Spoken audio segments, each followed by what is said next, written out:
My name is Thomas Walker. I'm 62 years old, and 3 weeks ago my daughter called me with news that shattered my world. We're traveling tomorrow, Dad. I already sold your house and your car. Goodbye. Just like that. No explanation, no discussion. Just a phone call that lasted less than 30 seconds before she hung up. And when I tried to call her back, her number was disconnected. I stood there in my living room holding my phone, staring at the screen like it might offer some explanation. This was the house where I raised her.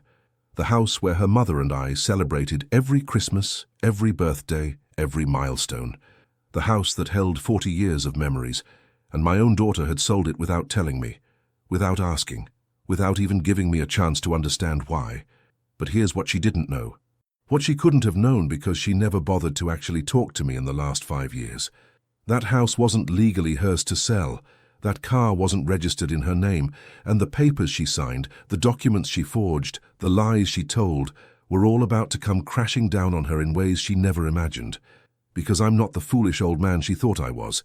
I'm not the pushover she assumed she could manipulate. I'm a man who spent 40 years building something real, and I wasn't about to let my own child destroy it without consequences. Listen to this story all the way through, and tell me what you would have done in my place.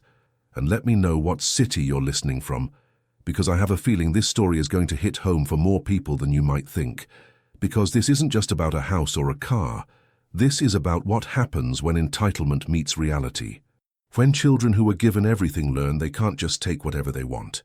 When a father who loved too much finally has to choose between being a parent and being a doormat. Let me take you back to the beginning so you understand how we got here. I met my wife Rebecca when we were both 23 years old. I was working construction, she was a nurse at the local hospital. We got married 6 months later in a small ceremony with just our families.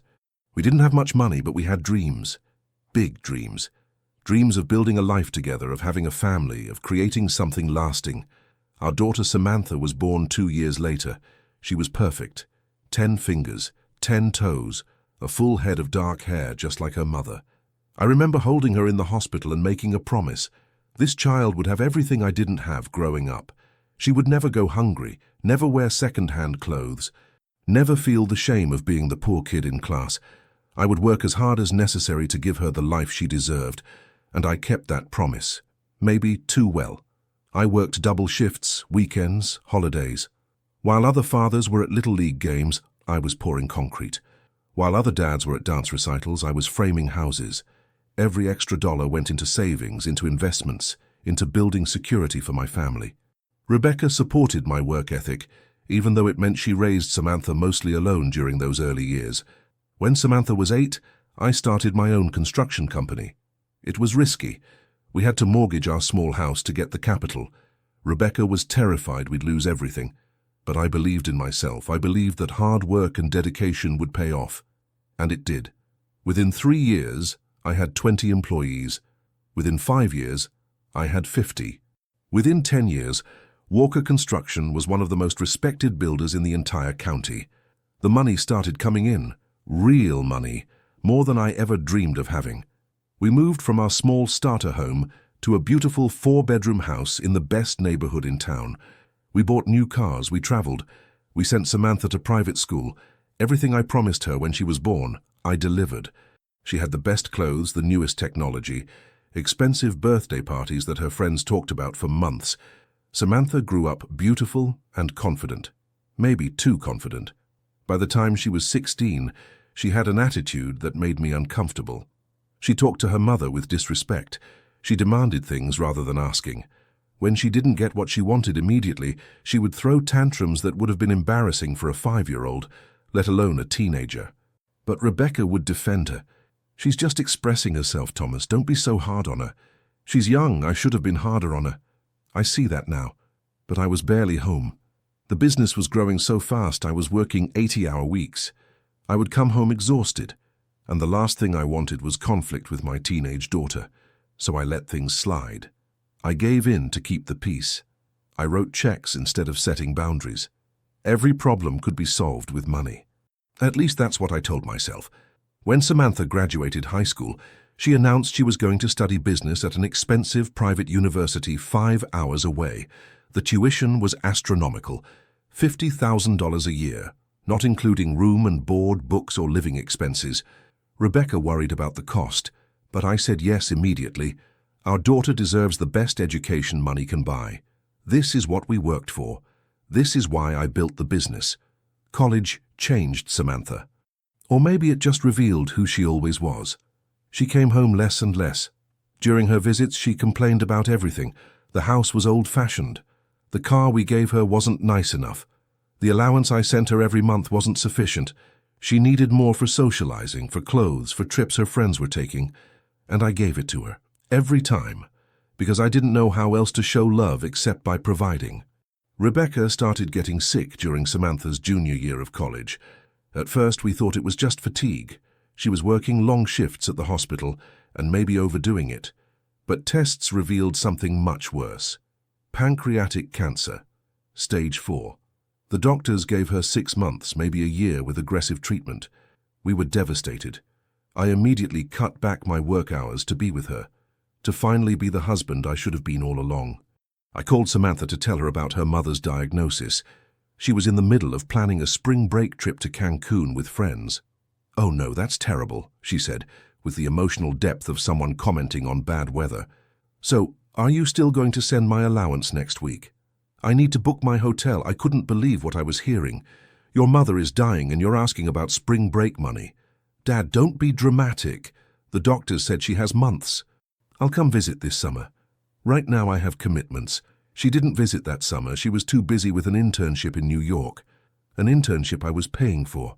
She didn't come for Thanksgiving because she was spending it with her boyfriend's family. She finally came home for Christmas, 5 days before Rebecca died. And even then she spent most of her time on her phone, complaining about how depressing the hospital was, how she couldn't wait to get back to her real life. Rebecca died on December 29th. I was holding her hand. Samantha was at a New Year's Eve party planning meeting. She made it to the funeral at least, cried appropriately, said the right things to relatives, then asked me when we could discuss her inheritance. Her mother had been dead for 3 days. 3 days, and she wanted to talk about money. I told her to leave. We would discuss everything later when the grief wasn't so raw. She left angry. I didn't hear from her for 2 months. When she finally called, it wasn't to check on me. It wasn't to ask how I was coping with the loss of my wife of 38 years. It was to inform me she was getting married, to the boyfriend I'd never met, and she needed money for the wedding. A lot of money. She had a budget of $80,000 for 1 day. When I hesitated, she said something I'll never forget. "Mom would have wanted me to be happy. Are you really going to deny me that? I paid for the wedding. Every overpriced flower arrangement, every premium bar package, every designer dress. The wedding was beautiful. Samantha looked radiant. Her husband Marcus seemed nice enough, though I barely got to talk to him. They honeymooned in Bali for 3 weeks, again on my dime. When they came back, they moved into an expensive apartment in the city, and Samantha announced she was taking a year off work to focus on being a newlywed and exploring her creative interests. Translation: she was living off my money with no intention of contributing anything herself. Marcus had a job in finance, but apparently it didn't pay enough to support the lifestyle Samantha expected. So I became their backup bank account. Rent, car payments, credit card bills. Every month there was something. And every month I paid because I didn't know how to say no to my only child. Because saying no felt like admitting I'd failed as a father. If I'd raised her right, she wouldn't need to constantly ask for money. Right? Wrong, so wrong. But it took me years to figure that out, years of enabling her, years of being her ATM instead of her father, years of accepting disrespect and entitlement because I confused financial support with love, years of slowly destroying whatever real relationship we might have had by reducing everything to transactions. She would call only when she needed money. I would ask about her life and get one-word answers before she steered the conversation back to her current financial crisis. 2 years into their marriage, Samantha announced she was pregnant. I was going to be a grandfather. For the first time since Rebecca died, I felt genuine joy. Maybe this would change her. Maybe becoming a mother would help her understand sacrifice, responsibility, real love. I offered to help with the baby expenses. She immediately sent me a registry with $10,000 worth of items. Designer cribs, luxury strollers, everything top of the line because her baby deserved the best. My grandson Lucas was born on a Tuesday morning. I drove 3 hours to meet him. He was perfect. Dark hair like his mother, Rebecca's nose. When I held him, I felt something I hadn't felt in years. Purpose. Hope. A reason to believe the future could be better than the past. I stayed for a week to help. Cooked meals. Cleaned. Took night shifts so Samantha could sleep.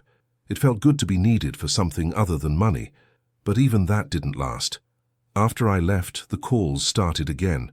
Formula is expensive. We need a bigger apartment now. Daycare costs a fortune. Marcus's job isn't paying enough. Can you help? And I did. I helped with everything. I covered their rent increase. I paid for a nanny.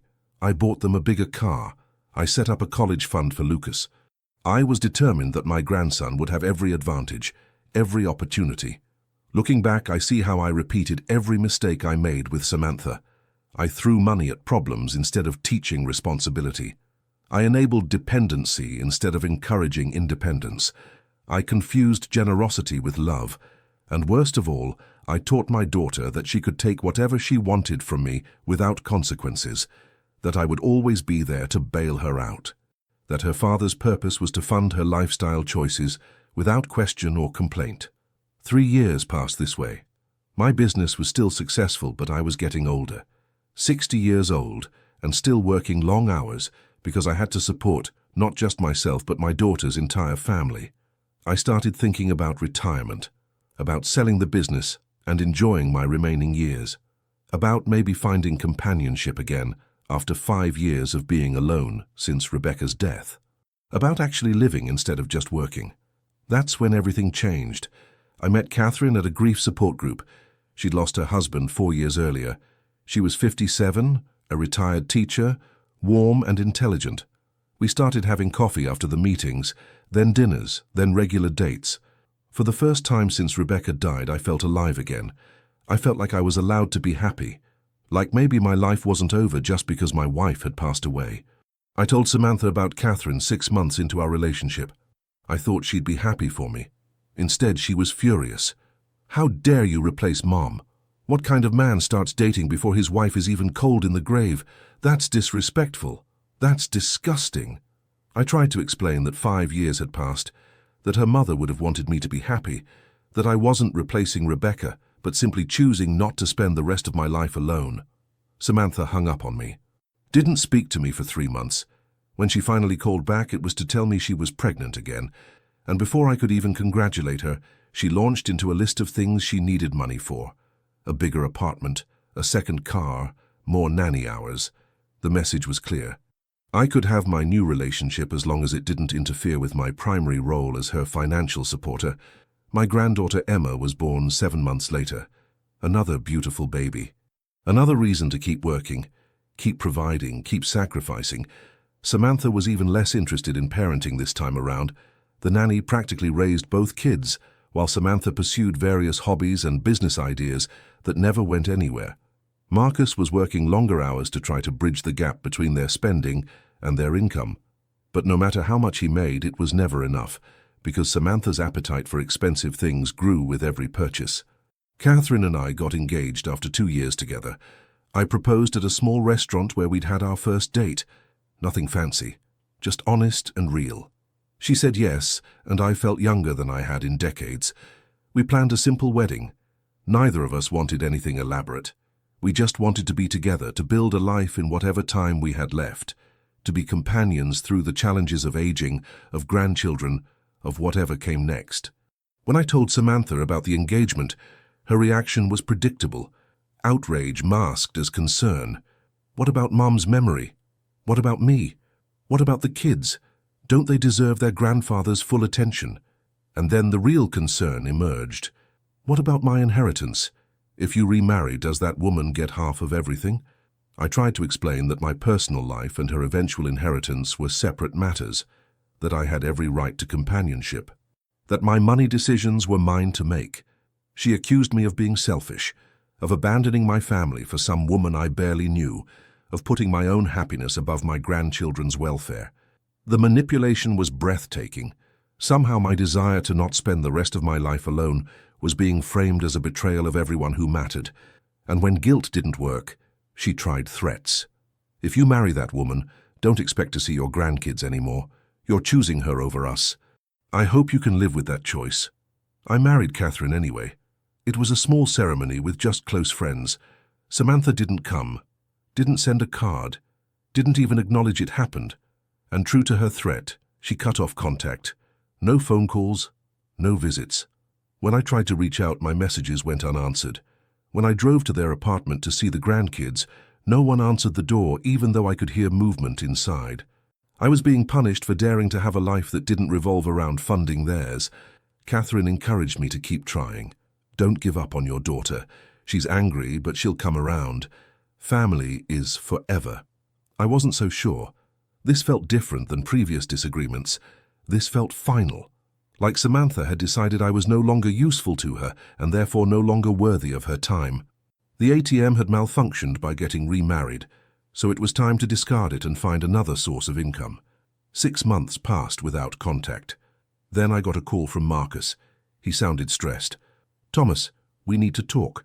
Samantha and I are having serious problems. Financial problems. We're in over our heads with debt and I don't know what to do." I asked why he was calling me instead of working it out with Samantha. "Because she refuses to cut back on spending. She keeps saying you'll help us." "That you always do. But I can't keep going to you every time we're short. I'm a grown man, this is humiliating." I felt for Marcus. He seemed like a decent guy trapped in an impossible situation. Married to a woman who had no concept of living within means. Raising 2 children who were learning the same entitlement their mother displayed. Working himself into the ground trying to satisfy expectations that were fundamentally unsatisfiable. I offered to meet him for coffee to discuss options.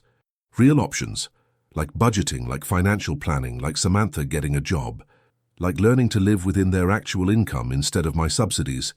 That conversation never happened. Because the next day Samantha called me screaming. How dare I talk to her husband behind her back? How dare I try to turn him against her? How dare I suggest she get a job when her job was raising her children? The hypocrisy was stunning. The nanny raised her children. Samantha's job was spending money and posting about her fabulous life on social media. But pointing that out would have been cruel. So I stayed silent while she berated me for 20 minutes before hanging up without letting me respond. That was the last phone call we had for 4 years. 4 years of complete silence. I sent birthday cards to the grandchildren. They came back marked return to sender. I sent Christmas gifts. Same result. I tried reaching out to Marcus, but his number was changed. I asked mutual acquaintances if they'd heard anything. No one had information or they wouldn't share it. I even hired a private investigator to make sure they were safe, that the children were okay. They'd moved to a different state, that's all I could find out. Catherine watched me grieve the loss of my daughter and grandchildren. "I'm sorry, Thomas. I know this is partially because of me. It's not because of you," I told her. "It's because Samantha never learned that other people have value beyond what they can provide for her. That relationships are about more than transactions. That love requires sacrifice from both sides. You didn't cause this. You just revealed what was already there." During those 4 years of silence, I changed. I worked less, traveled more, spent time with Catherine's children and grandchildren who welcomed me warmly, started hobbies I'd neglected for decades, volunteered in my community, built friendships with people my own age who were also navigating retirement and loss. Slowly I began to realize that my identity didn't have to be tied to my role as Samantha's father or Lucas and Emma's grandfather. I could be just Thomas, and Thomas was enough. I sold my construction company 2 years ago when I turned 60. I got a good price for it. Not as much as it might have been worth 10 years earlier, but enough to retire comfortably. Enough to ensure Catherine and I could live well without worry. Enough to still leave something for Samantha, if I chose to, though I was increasingly questioning whether that was wise. But I didn't tell anyone outside of Catherine and my lawyer about the sale. No announcements, no celebrations, just a quiet transaction that closed a chapter of my life. Catherine and I bought a smaller house in a quiet neighborhood. Nothing fancy, just comfortable and manageable. 2 bedrooms, nice yard, good bones. We sold my old house, the one where I'd raised Samantha, the one filled with memories of Rebecca. It was time. Holding on to it felt like living in a museum of my past, instead of embracing my present. The new house was ours. A fresh start. No ghosts, no painful memories. Just possibility. Then 3 weeks ago, my phone rang. Unknown number. I almost didn't answer, but something made me pick up. And there was Samantha's voice. The first time I'd heard it in 4 years. No greeting. No how are you, just cold delivery of devastating news. We're traveling tomorrow, Dad. I already sold your house and your car. Goodbye. The line went dead before I could process what she'd said. I tried calling back immediately. Number disconnected. I tried her old number. Same thing. I sat there in my living room, heart pounding, trying to make sense of what I'd just heard. Sold my house? Sold my car? What house? I didn't live in that house anymore. What car? I'd sold that car when we downsized. What was she talking about? And then it hit me. She didn't know I'd moved. She didn't know I'd sold the business. She thought I was still living in the old house, driving the old car, sitting on a pile of money she considered hers. I called my lawyer immediately. Daniel, something's happened. My daughter just called saying she sold my house and car. The house I don't own anymore. The car I got rid of 2 years ago. What's going on? He told me he'd look into it and call me back. 2 hours later, my phone rang. Thomas, sit down. This is complicated.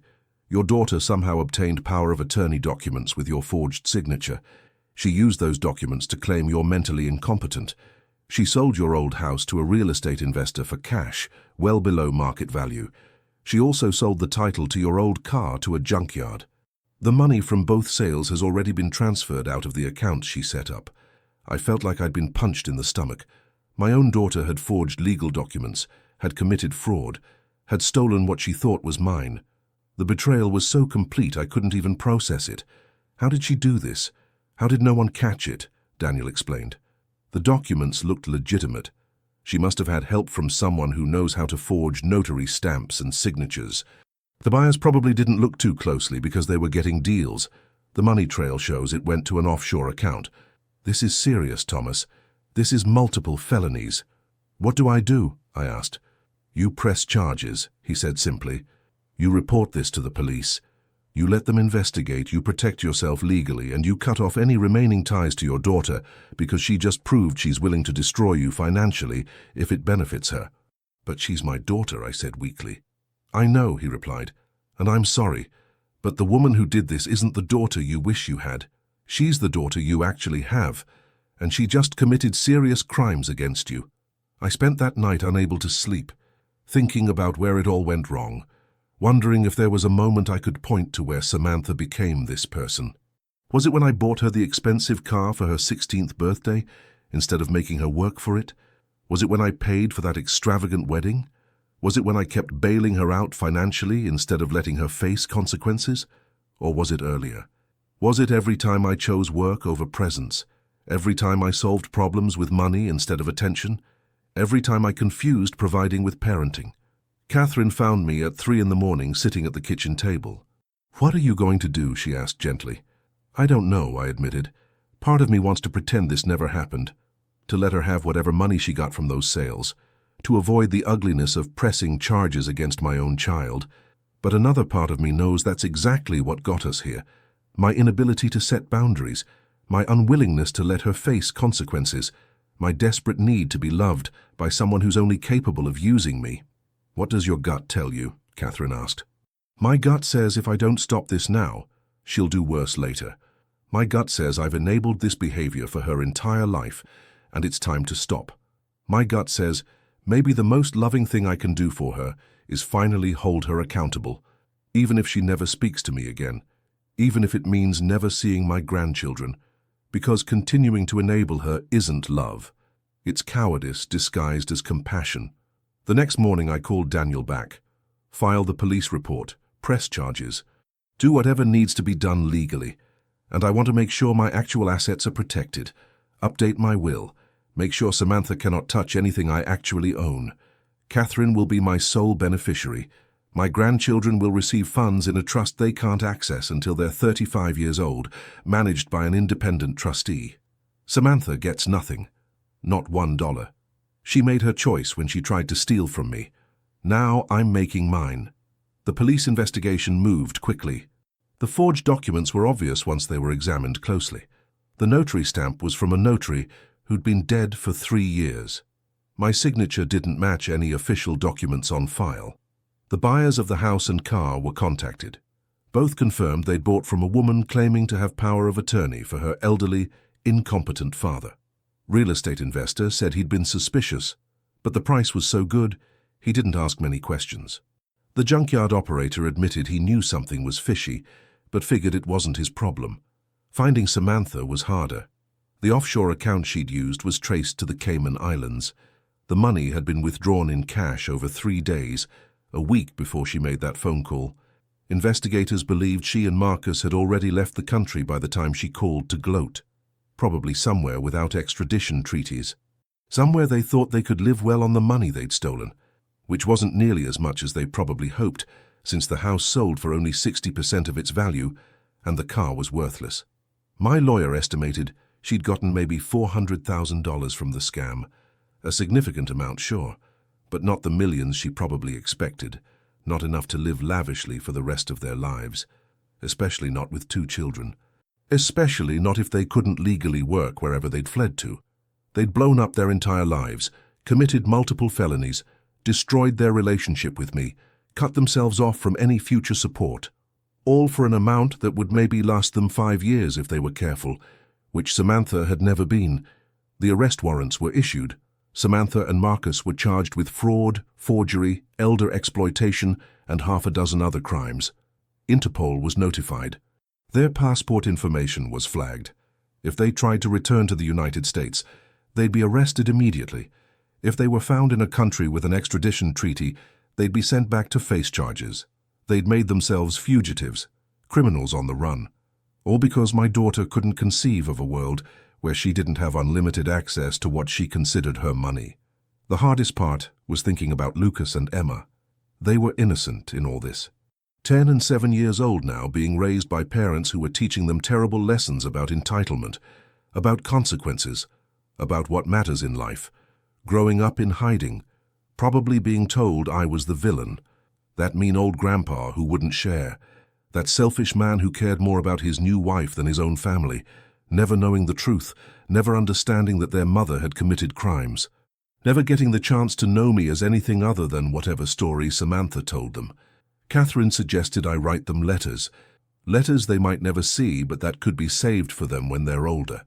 Letters explaining my side of the story, telling them about their grandmother Rebecca, sharing memories of raising their mother, expressing my love for them despite everything, hoping that someday when they're adults, they might want to know their grandfather's truth.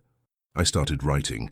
It was therapeutic, painful but necessary, putting into words everything I wished I could tell them but probably never would. My friends asked me if I regretted pressing charges, if I wished I'd just let it go, and honestly, no. For the first time in my daughter's entire life, I set a real boundary and enforced a real consequence. I stopped enabling. I stopped making excuses. I stopped pretending that unconditional love means accepting abuse. What Samantha did was criminal, not just legally but morally. She looked at her 62-year-old father and saw a mark, a target, someone to exploit. That's not love. That's not family. That's predatory. Would I take her back if she apologized? If she turned herself in? If she showed genuine remorse? I ask myself that question every day. The father in me wants to say yes immediately, wants to believe redemption is possible, wants to hope that somewhere under all that entitlement is the little girl I held in the hospital 40 years ago, the little girl I promised to protect and provide for, the little girl I loved more than anything in the world. But the man I've become, the man who finally learned boundaries and self-respect, knows the truth. That little girl is gone. Maybe she was never really there. Maybe I invented her in my head to justify my enabling, to rationalize my guilt. To avoid facing the fact that I'd raised someone fundamentally broken, Catherine tells me I was a good father who made mistakes, that Samantha had agency, that at some point her choices became her own responsibility, that I can't blame myself forever for how she turned out. Maybe she's right. Or maybe the truth is more complicated. Maybe I was both a good father who worked hard to provide and a flawed father who confused money with love. Maybe Samantha is both a victim of my parenting mistakes and an adult who chose to become a criminal. Maybe we're both responsible. Maybe that's the hardest truth to accept. What I know for certain is this: I spent 40 years trying to buy my daughter's love, trying to prove my worth through my bank account, trying to make up for absence with presence. And all I taught her was that people are only valuable for what they can provide, that relationships are transactions. That love is measured in dollars. So when I stopped being useful, when I chose happiness with Catherine over continued enablement, she discarded me. And when she needed money again, she saw no moral problem with stealing from me. Because in her worldview, I owed her. I'd always owed her. My purpose was to give, and hers was to take. Breaking that cycle cost me my relationship with my daughter and grandchildren, cost me the fantasy of who I wanted them to be, cost me the illusion of the happy family I'd worked so hard to create. But it gave me something more valuable. It gave me self-respect. It gave me a real relationship with Catherine built on mutual care rather than financial dependency. It gave me freedom from the endless cycle of giving and never receiving. It gave me the ability to finally be just Thomas instead of Thomas the ATM. People ask me what I'd do differently if I could go back. I'd be present more when Samantha was young. I'd set boundaries earlier. I'd teach the difference between wants and needs. I'd model healthy relationships instead of workaholic tendencies. I'd say no sometimes and mean it. I'd let her fail and learn from failure. I'd make her earn things instead of handing everything to her. I'd prioritize character development over material comfort. I'd be a father instead of a provider, but I can't go back. None of us can. We can only move forward with the wisdom we've earned through our mistakes. And my wisdom is this: children don't need everything you can give them. They need boundaries, they need consequences. They need to see you as a whole person with needs and limits, not an endless resource to exploit. They need to learn that love isn't about what you can do for them, but about mutual respect and care. And if you don't teach them that, someone else will eventually, usually in painful ways. Today marks 3 weeks since that phone call. 3 weeks since my daughter told me she'd sold property that wasn't hers to sell. 3 weeks since she destroyed whatever fragments of relationship we had left. 3 weeks since she made herself a fugitive. And you know what? I sleep better now than I have in years, because I'm finally done carrying the weight of her choices, done sacrificing my peace for her comfort, done setting myself on fire to keep her warm, done being someone I'm not to meet expectations I can never fulfill. Catherine and I are planning a trip to Italy next month, something I've wanted to do since I was young, but never had time for, because I was always working, always providing, always making sure everyone else was taken care of before I thought about what I wanted. Well, I'm thinking about what I want now, and what I want is to spend whatever years I have left living for myself and the people who actually care about me, not people who see me as a wallet, not people who fake affection to extract resources, but people who love me for who I am, not what I have. Do I miss my daughter? Every day. Do I wish things were different? Of course. Do I hope she'll someday realize what she threw away and try to make amends? Sometimes, but I'm not holding my breath. And I'm not letting those hopes prevent me from living my life. Because I spent too many years in that prison already, the prison of other people's expectations. The prison of guilt and obligation. The prison of believing I had to earn love through sacrifice. I'm free now. And freedom, even with its loneliness, beats captivity every time. So to answer the question I started with, what would you have done in my place?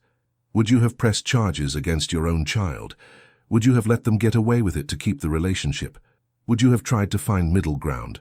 There's no right answer. Every family is different. Every situation is unique. But I'll tell you what I learned. Enabling someone doesn't help them. It hurts them.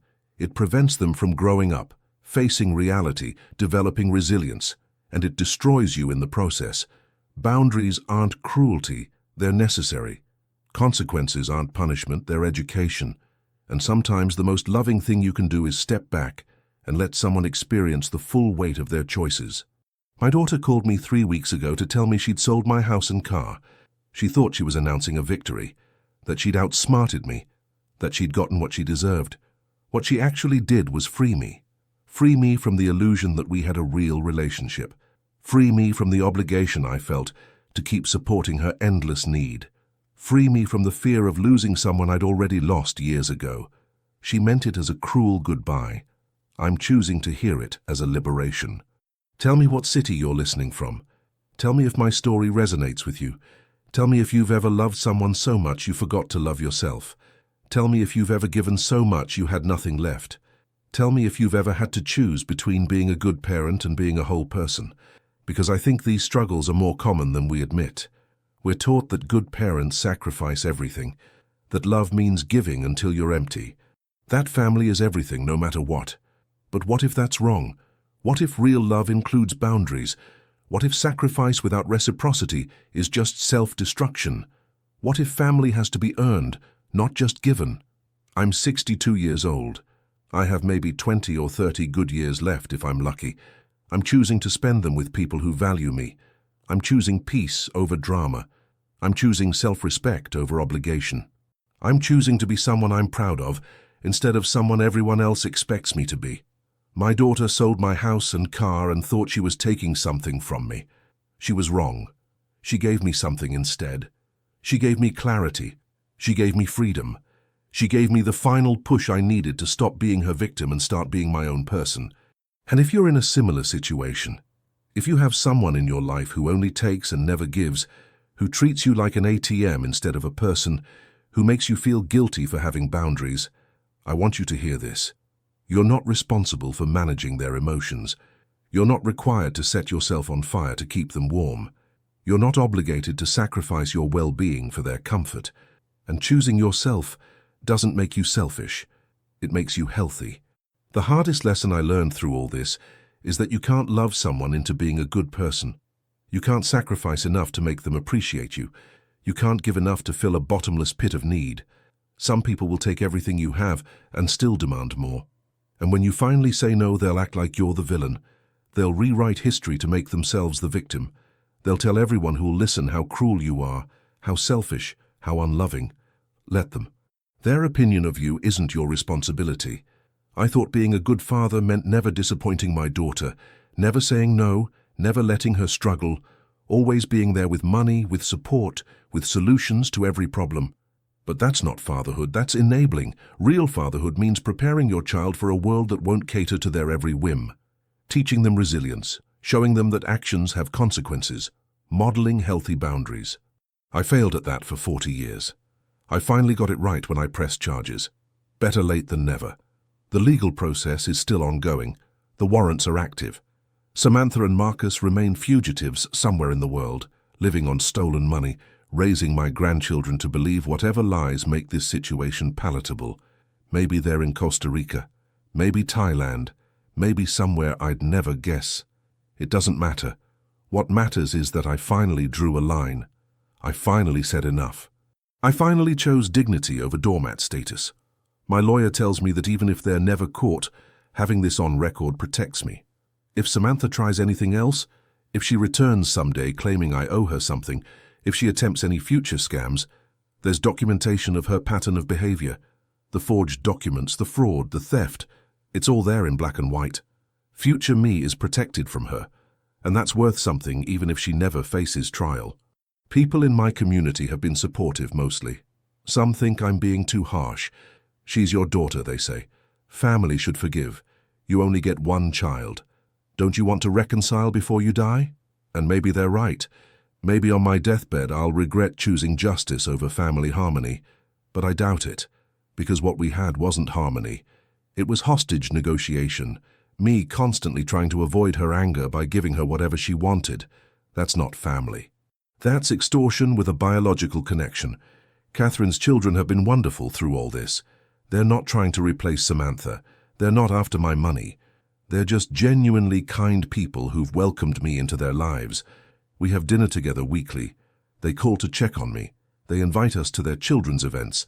And it's shown me what healthy family relationships look like. Mutual care, reciprocal effort, nobody keeping score, nobody demanding. Just people who enjoy each other's company and want to be part of each other's lives. I never had that with Samantha. I thought I did, but I was paying for the illusion. My health has improved since all this happened. My blood pressure is down. I sleep through the night. I'm not constantly stressed about what crisis Samantha will call about next. The weight of her expectations is gone. The guilt of never being enough has lifted. I feel lighter, freer, more myself than I've been in decades. It's like I was carrying a 100-pound backpack for so long, I forgot what it felt like to walk without it. The relief is profound. I've started therapy to work through everything, to understand my role in creating this dynamic, to grieve the daughter I thought I had, to process the betrayal, to figure out how to move forward without bitterness consuming me. It's hard work. Some sessions I leave feeling worse than when I arrived, but slowly, patterns are emerging. Ways I confused love with control, ways I used money to avoid emotional intimacy, ways I enabled Samantha because it was easier than the discomfort of setting boundaries. Understanding doesn't erase the pain, but it helps make sense of it. My therapist asked me an interesting question last week. If you could have a conversation with Samantha right now, what would you want to say? I thought about it for a long time. Finally, I said, I'd want to tell her I'm sorry. Sorry I failed to prepare her for reality. Sorry I taught her that money equals love. Sorry I wasn't brave enough to set boundaries when she was young. Sorry I prioritized her comfort over her character development. But I'd also want to tell her that what she did was unforgivable, that I won't be rescuing her from the consequences, that she's on her own now, that the bank of Dad is permanently closed. Would that conversation change anything? Probably not. Samantha isn't interested in accountability. She never has been. In her mind, she's probably the victim here. Her father, who had so much money, refused to share it fairly. Her father chose a new wife over his own daughter. Her father was selfish and mean, so she had to take what was rightfully hers anyway. She'll never see herself as the criminal she is. That would require self-awareness she doesn't possess, empathy she never developed, humility she was never taught. My failure as a parent culminated in raising someone incapable of seeing beyond their own wants. But here's something unexpected. I've heard from other parents in similar situations. Word got around about what happened. Other fathers and mothers who've been exploited by their adult children, who've enabled for years out of guilt or love or habit, who finally reached a breaking point. They reach out to share their stories, to ask advice, to feel less alone. And I realize my situation isn't unique. It's epidemic. An entire generation of parents who confused giving with loving, who worked so hard to give their kids everything they didn't have that they forgot to teach them anything that matters. One father told me his daughter stole his identity and racked up $200,000 in debt in his name. Another mother's son forged checks from her account for years, funding a drug habit. A grandfather whose granddaughter convinced him to put his house in her name, then sold it while he was in the hospital. Story after story of betrayal by the people we loved most, people we'd have died for, people who saw our love as weakness to exploit. It's heartbreaking, but it's also validating. I'm not alone, I'm not crazy. This is real and it's happening to more families than anyone wants to admit. I've started speaking at support groups for parents of estranged children, sharing my story, offering what wisdom I've gained. The most common question I get is, how do you live with the guilt? How do you accept that pressing charges against your own child was the right thing? And my answer is always the same. I live with it by remembering that enabling someone isn't helping them. I accept it by understanding that real love sometimes looks like consequences. The guilt is there. It probably always will be, but it's quieter now than the peace I feel from finally having boundaries. Another question I get often is, do you think she'll ever come back? Will she ever apologize? And honestly, I don't know. Part of me hopes she will, hopes that someday she'll mature enough to understand what she did, to feel genuine remorse, to want to make amends. But a bigger part of me knows that's probably fantasy. People like Samantha rarely change. They just find new victims, new marks, new people to manipulate. She's probably already convinced Marcus that I was the problem, already reframing the story to make herself the hero, already teaching Lucas and Emma that their grandfather was terrible. That's how she's wired. Accountability isn't possible for her. My friend asked me last week if I miss her.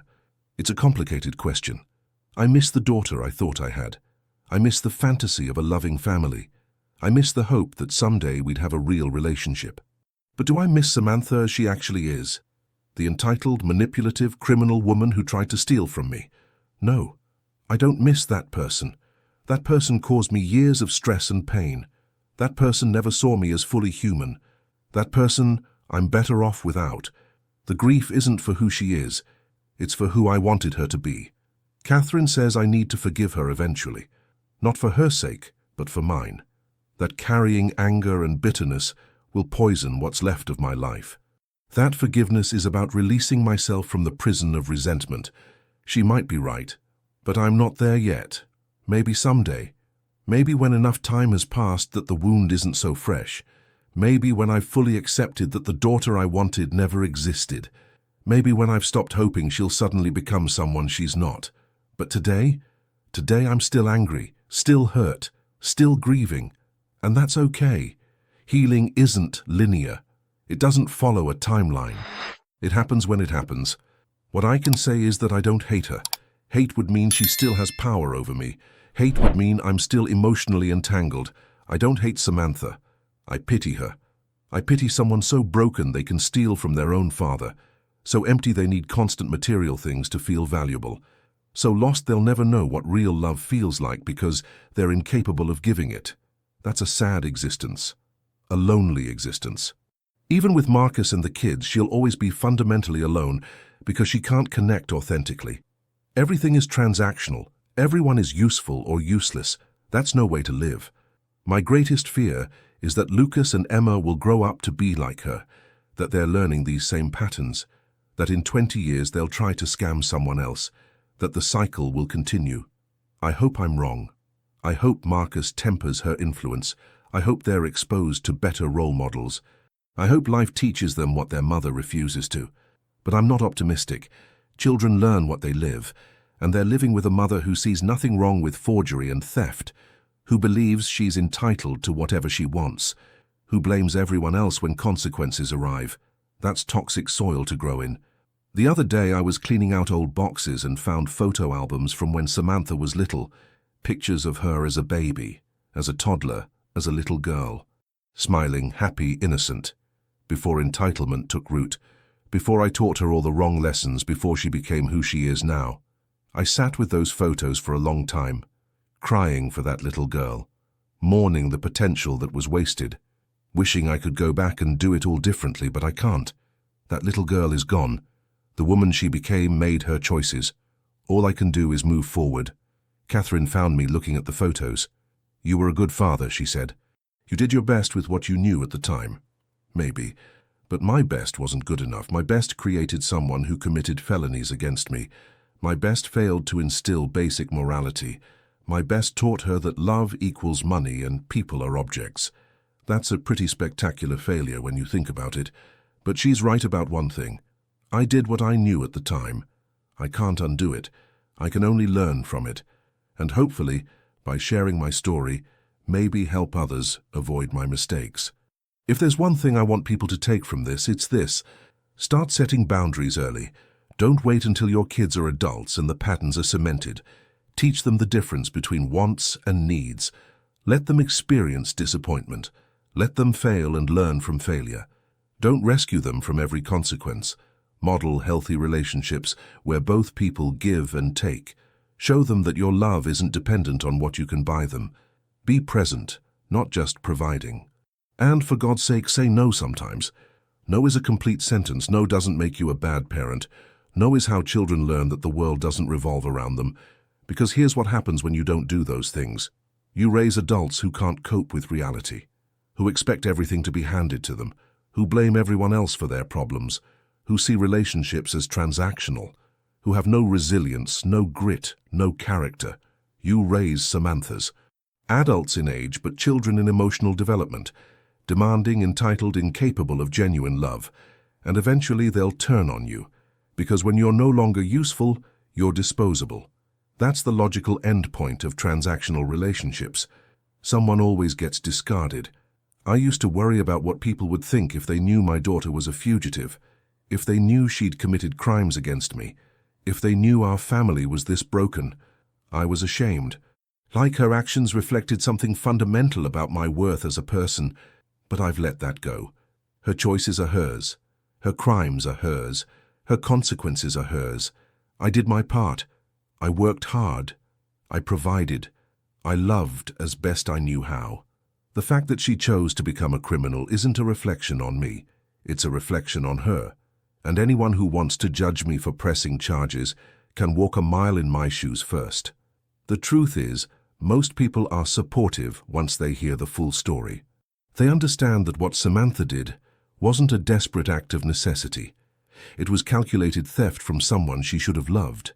They understand that forgery and fraud aren't minor mistakes. They're serious crimes with victims. They understand that family doesn't give anyone carte blanche to abuse you, and they respect that I finally stood up for myself after years of being taken advantage of. Those who don't understand aren't people I need in my life anyway. Looking ahead, I don't know what the next chapter holds. Maybe Samantha will be caught someday, and I'll have to testify against her. Maybe she'll stay hidden forever, and I'll never see my grandchildren again. Maybe she'll have some crisis that forces her to reach out. Maybe she'll never contact me again. I've made peace with all those possibilities. I've accepted that I can't control her choices. I can only control my own. And I choose peace. I choose health. I choose relationships built on mutual respect. I choose to spend my remaining years being happy rather than being used. Catherine and I leave for Italy next week. 2 weeks in Tuscany, seeing things I've dreamed about for 50 years, eating food I've never tried, meeting people who know nothing about my past, being just Thomas, not Samantha's father or Rebecca's widower or the construction company owner. Just me, authentic me. It feels like the start of something new, like closing one painful chapter and beginning a better one, a chapter where I'm the author instead of a supporting character in someone else's story. Before we go, I'm going to visit Rebecca's grave. I haven't been in months. Too much has happened, too much pain, but I want to tell her about everything, about Samantha, about pressing charges, about choosing myself. Part of me wonders what she'd think. Would she be proud I finally set boundaries, or disappointed I didn't keep enabling our daughter?